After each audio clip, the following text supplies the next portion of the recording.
Hello, welcome to the sideboard one last time here at the StarCityGames.com Season 1 Invitational in Roanoke, part of the SCG Tour, brought to you by Ultimate Guard.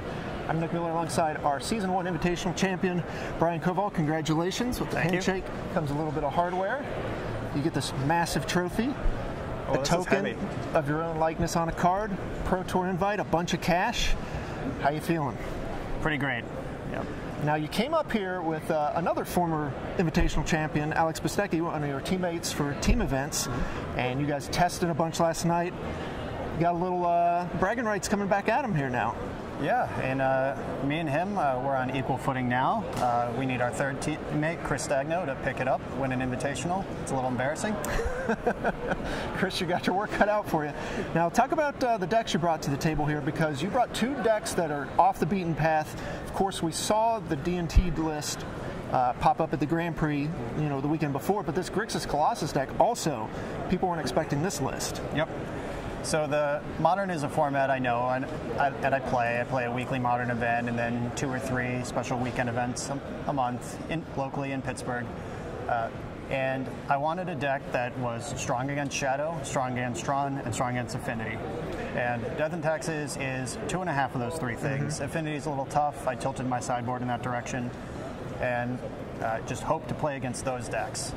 I would get crushed by any creature deck with bigger creatures than me, but it was a meta choice, and it paid off pretty well. How did the Modern Swiss rounds go for you then? Did you get all the matchups you wanted? I started out 2-2 on the weekend. I won my first 2, lost my next 2. Played against trusty old Jund. That's one of those bad matchups that Death and Taxes really struggles with. I don't remember what my other Modern loss is, but it was disappointing. And yesterday I 4-0'd Modern. Dredge was my other loss on day 1. Then I beat Dredge on day 2. I don't remember everything I played now, but I 4-0'd Modern on day 2. Right, so you did what you needed to do, and then when you had this top 8 pop up, you had to be pretty happy with what was in the line. Yeah, so my top 8 broke down. I knew I would need to test the Abzan matchup heavily last night, and I needed Frank Scarron and Adrian Sullivan to lose. And all of that happened, and I thought that my opponent's finals deck was a little worse against me than Todd's, so everything went exactly like it needed to the whole way through. All the matches broke right. You just steamrolled the quarterfinals and the semifinals. Didn't even drop a game until the finals. Yep. So you had a great pick. The matchups lined up for you. When you get the finals matchup and it's Grixis Death Shadow, and he takes game 1 very quickly, was there any doubt, or did you kind of feel like, well, he just had an absurd draw that deck can have? There was no doubt. I made the attack with my Weathered Wayfarer that I knew if he has 2 removal spells fetch land, I'm dead. But if he doesn't, then he has to stop attacking. And I made the choice that I did. It cost me, but that's why we play 5. Yep. Then the next 3 games go your way. Talk about the third game there. Gets to the wire. You guys are both at 4 life, no cards in hand. And when he gets the Snapcaster at the end step, you're like, uh-oh. Yeah. Talk about your next couple of draw steps and what went through your head there as the championship came to you. I needed to draw any creature to neutralize the Snapcaster, and I did. Then he had 1 draw step, and he found Shadow. My Blade Splicer on an empty board with him at 4, that's best possible. He found Death Shadow, that's his best possible.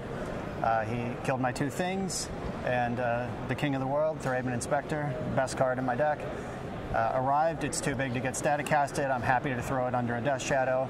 It drew a card into the 1 of 3/3 flyer with him at 3.